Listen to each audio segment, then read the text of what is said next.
quickly comment.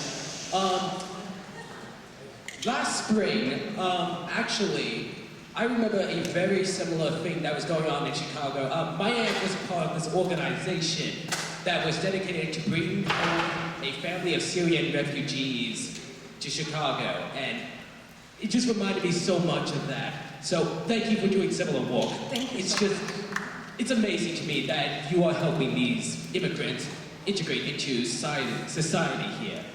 So my question to you is, how would you fix the problems back at your own home, in a sense? Like, how would you change those institutions back in Egypt and Saudi Arabia and the greater Middle East? Well, I had so many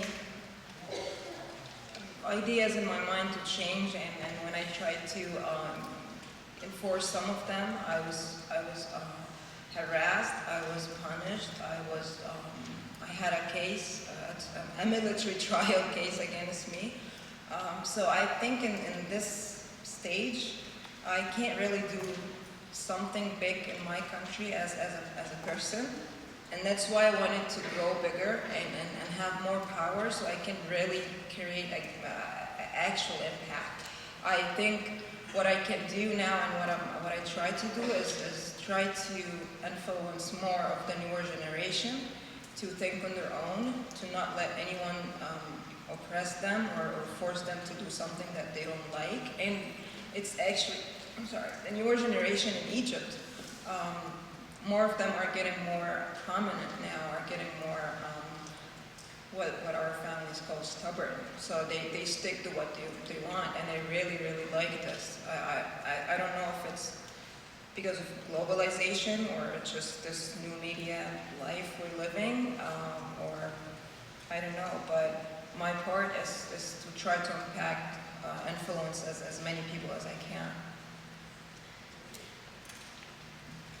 I was just wondering, what is like a piece of advice that you would give to not only people coming from different countries, but to girls or women who are kind of oppressed and who are like the only in this field or kind of the only person doing something? I didn't hear.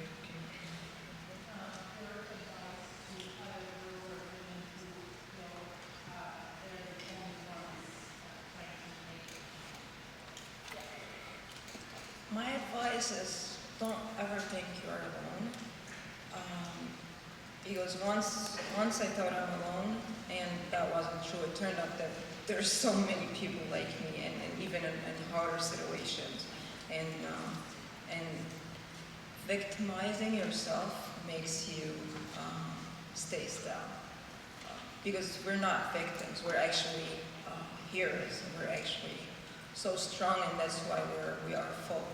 That's why we are oppressed. So if you think you are alone, try to find those who are like you, and in different venues. Try to find them online. Try to look around and find a lot of examples that will empower you, and see what's the most thing that makes you stronger, and just stick to it. If it's success, do these things that would guarantee your success and just stick to it. And once you are stronger or you are more powerful, you'll get to do what you wanted.